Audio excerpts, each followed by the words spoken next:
Tu m'as demandé un maquillage pour tous les jours. Ouais. On va faire quelque chose de rapide et de simple. Tu vas venir en fait chatouiller un petit peu tes cils Ouais. au ras. D'accord. Essaye pas de faire un trait. Ok.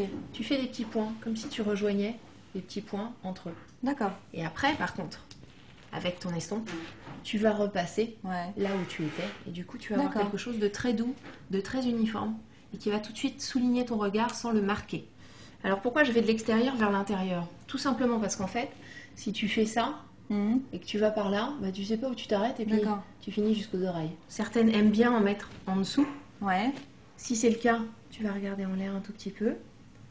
Éviter d'en mettre à l'intérieur de l'œil. On va en mettre plutôt, tu vois, sur la fin. Ouais. Et puis, justement après, je me sers de ma gomme pour étirer la matière. Tu vois, là, tu as ton œil qui est bien souligné. Ouais. Mais c'est quelque chose de doux encore. Oui, oui. C'est pas un trait d'eyeliner, c'est le crayon. Et là où j'étais passée avec mon crayon, je viens mettre mon ombre à paupières. D'accord. Comme il n'y en a quasiment plus maintenant dessus, eh bien, elle va très facilement s'estomper. Accrocher tout de suite, pourquoi? Parce que j'ai ma base dessous. Ouais. Donc, on n'est pas obligé de reprendre 50 fois de la matière. Alors, question. Comment tu dessines l'amande? Là, tu sens que tu as un petit os là. Ouais. Cet os, c'est l'arcade. D'accord? Ouais. Donc, on ne vient pas se servir du pli paupière comme repère. On va venir l'appliquer sur toute la paupière mobile. D'accord? Et puis, avec le côté propre, maintenant, on va venir l'estomper sur l'os. Donc, c'est l'os le point de repère. Ton os, ton point de repère. Tu vois là, ton œil, il est habillé. D'accord? Tout autour. Donc, maintenant, on va faire les cils. Oui, le plus important. Je t'en remercierai, oui. L'intérêt pour toi, c'est d'essayer vraiment de te servir de la rondeur de la brosse. C'est-à-dire que tu vas en fait bien tourner ta brosse. D'accord? Tu vois, tu fais ce geste-là, là, comme une clé de contact. D'accord. D'accord? Donc tu te mets dessous, hop. Et puis même quand il reste quasiment plus rien, tu peux repasser dessus. Le jour où tu sens que tu es un petit peu fatigué, on va éviter de charger en dessous. Donc on va éviter par exemple. On va éviter aujourd'hui par exemple.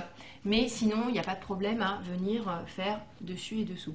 Si on a par exemple, voilà, genre le téléphone qui a sonné au moment où tu étais en train de mettre le mascara et bim. Oh mais non, ça n'arrive jamais. Ça n'arrive jamais ça. Attends. Hein, on vient ou tout de suite avec un petit coton-tige ou alors avec ton estompe.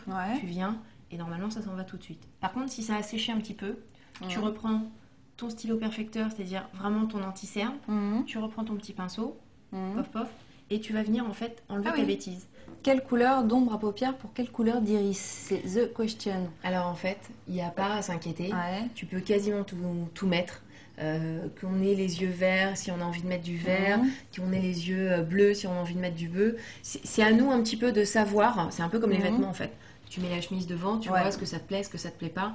Maintenant, ce qui est sympa de faire, effectivement, quand on a les yeux bleus et qu'on met du bleu, c'est de contraster avec soit un mascara plus foncé, soit jouer avec un turquoise. Il y en a qui vont absolument pas vouloir mettre de orange sur des yeux bleus, même si ça met les yeux bleus le plus en valeur. Donc, surtout le orange, les yeux bleus. Et oui, c'est complémentaire aussi.